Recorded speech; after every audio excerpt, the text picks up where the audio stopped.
Hello hello students. जैसे 5.3 के remaining questions जो हैं 14 क्वेश्चन आपको करवाए थे। 15th क्वेश्चन में हम कैसे करेंगे, ये कह रहा है 700 रुपये को 7 भागों में डिवाइड करना है। प्रत्येक प्राइस पहले प्राइस से 20 रुपये कम हो। मान लो प्रथम प्राइस हमारा x है, दूसरा x माइनस 20, x माइनस 40। प्रत्येक प्राइस मतलब 20 कम चलेगा ऐसे। तो a का मान x हो गया, d का मान जैसे हमारे पास x माइनस 20 माइनस x, ये x कट जाएगा, d का मान हमारा माइनस 20 हो गया। अब जैसे कहता है 7 प्राइस टोटल 700 रुपये के हैं, तो 7/2 2a का मान x है, 6d का मान माइनस 20 है, और टोटल आपको 700 रुपये ये लिखना है।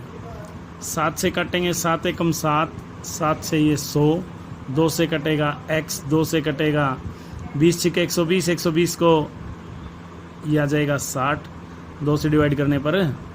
तो x बराबर 100 प्लस 60, तो x की वैल्यू आ जाएगी 160, 160। यानी कि पहला प्राइज हो गया 160, दूसरा हो गया 140, तीसरा 120, 100, 80, 60, 40, 1 2 3 4 5 6 7, ऐसे ये 7 प्राइजेज आपके आ जाएंगे। उसके बाद आपका 16 क्वेश्चन जो 16 का क्वेश्चन है, उसमें ये कहता है, ये 16 का ही क्वेश्चन था ये 16 का था जो पहले करवाया, और ये एक 15 का क्वेश्चन अब बताते हैं एक बार आपको पहले, क्योंकि 14 क्वेश्चन कराए थे पहले। 15th क्वेश्चन में ये कहता है जैसे कि एक कंस्ट्रक्टर है, पहले दिन उसको जुर्माना लगता है। प्रथम दिन का जुर्माना जैसे 200 रुपये है, दूसरे दिन का 250 है, तीसरे दिन का 300 है। ऐसे हम एक एपी की सीरीज बना लेते हैं। ए का मान 200 हो गया, डी का मान आपका 250 माइनस 200, ये आपका आ जाएगा कितना 50। तो कहता है 30 दिन में उसको कितना टोटल चुकाना पड़ेगा, मतलब 50 रुपये पर डे, मतलब एक्स्ट्रा बढ़ जाता है। तो 30 दिन का बोल रहा है, S30 निकाल लो, 30/2 twice of A plus 29D, यह आ जाएगा 15, कट कैसे, ये 200 दूनी 400 और 1450 हो गए, 29 की और 50 की गुणा, 400 और 1450 1850 हो गए। 1850 को 0, 75 7, 15 8 120, 27। तो ये आपके पास 27,750 रुपये टोटल जुर्माना आ जाएगा 30 दिन का। फर्स्ट क्लास का जैसे फर्स्ट क्लास ये कह रहा है कि प्रत्येक क्लास को एक पेड़, जो क्लास है उसको उतने ही पौधे लगाने हैं। जैसे पहली क्लास का स्टूडेंट है तो 1, दूसरी क्लास वाले को 2, तीसरी वाले को 3 लगाने हैं। जैसे फर्स्ट क्लास को 1 पेड़ लगाना है, लेकिन 3 सेक्शन हो गए तो 3 आ जाएगा।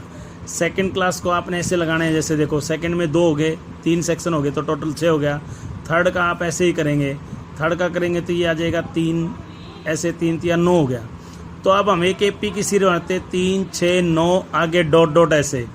ए का मान 3 आ जाएगा, डी का मान 6 माइनस 3 बराबर 3 आ जाएगा, एन का मान 12, क्योंकि टोटल जो है वो 12 क्लासेस हैं। तो आपने यहाँ पे अब S12 निकालना है। S12 तो 12/2 2A, और ये आ जाएगा 11D, डी का मान 3, तो 12/2, 3 दूनी 6 और 33,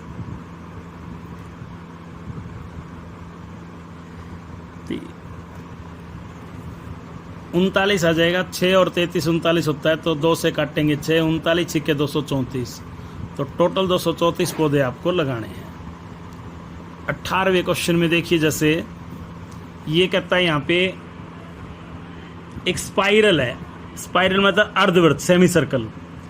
तो रेडियस ऑफ फर्स्ट सर्पिल आपने ले लिया ऐसे, रेडियस ऑफ फर्स्ट सर्पिल स्पाइरल मतलब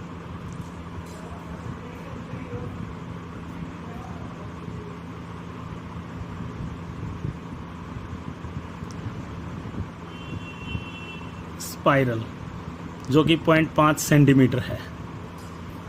फिर हम सरकमफ्रेंस निकालते हैं इसी की, सरकमफ्रेंस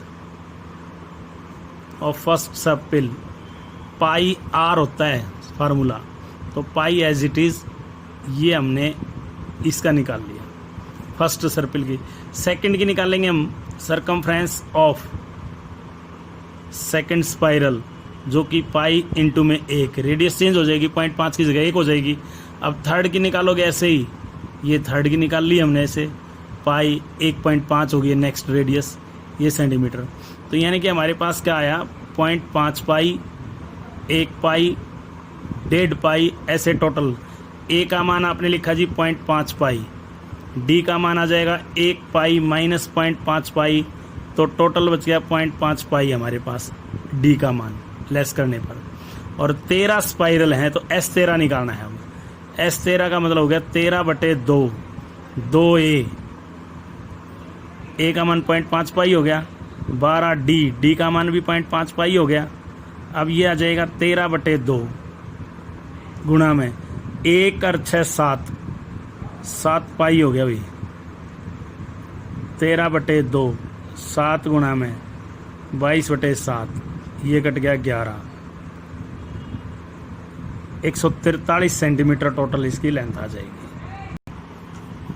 ये कह रहा है जैसे कुछ लट्ठे हैं, जैसे 200 लॉक्स बोल रहा है ये, stacked flowing the 20 locks in the bottom row.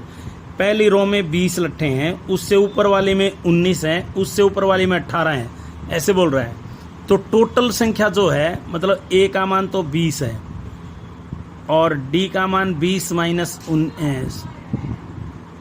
19 minus 20 है, -1 हो गया।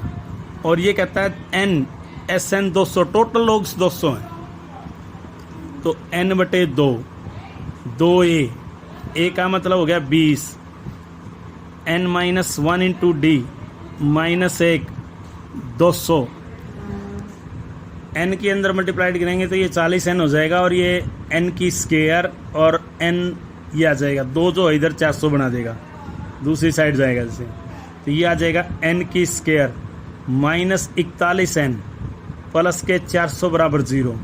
इसके फैक्टर बना दो। एक ऐसी मल्टीपल टेबल बताइए जिसकी गुणा करें तो 400 आए और जोड़ करें तो 41, तो 16 और 25, 400 ऐसे 0, तो एक तो बन जाएगा n-25, एक आ जाएगा n-16 ऐसे, तो n बराबर 25 और n बराबर 16 ऐसे 2 पेयर बन गए। अब हम चेक करते हैं कि 25 ठीक है या 16 ठीक है। आप A25 निकालते हो जो कि A प्लस में 24D होता है। A का मान जैसे ऑलरेडी 20 है आपके पास, 24 गुणा में -1 तो 20 माइनस 24 तो -4 जो कि एग्जिस्ट नहीं होता, तो यहाँ लिखेंगे डज नॉट एग्जिस्ट। अब आप A16 निकालते हो जो कि A प्लस में 15D होता है।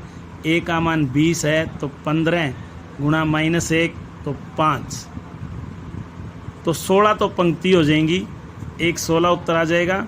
और ये जो है आपको ऊपर बता दिया कि ये डज नॉट एग्जिस्ट है, डज नॉट एग्जिस्ट, ये एग्जिस्ट नहीं कर रहा, वो सॉल्व करके दिखा रखा है आपको।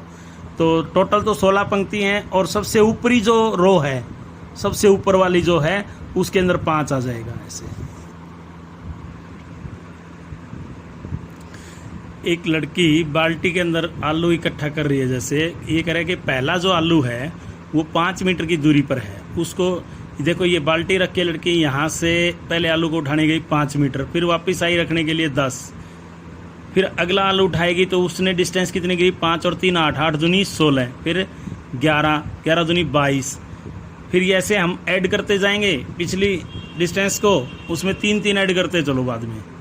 तो जैसे पहले आलू को उठाने में उसको टाइम लगेगा कितना, 5 गुणा में कितना हो जाएगा, एक तो ये आ जाएगा, फिर 3, 5 और 3 8, 8 गुणा में 2 ऐसे, फिर अगला आ जाएगा जैसे 8 और 3 11 गुणा में 2, फिर अगला 14 गुणा में 2, उसके बाद ऐसे ही चलता जाएगा। जैसे ये एपी की सीरीज बनेगी 10, 16, 22, 28 ऐसे अप टू सोन। ए का मान 10 हो जाएगा, डी का मान आपका आ जाएगा 16 माइनस 10 तो 6 आ गया। तो आपने देखा कि 10 आलू हैं, उसको कितनी डिस्टेंस कवर करनी पड़ेगी वो देखिए। S10 निकालते हैं, 10/2 ट्वाइस ऑफ ए 10 हो गया, 9D 6। तो आप काटेंगे इसको 5, 10 दूनी 20 और 54 74, 370 मीटर उसको डिस्टेंस कवर करनी पड़ेगी 10 आलू उठाने में। इस तरह से होगा।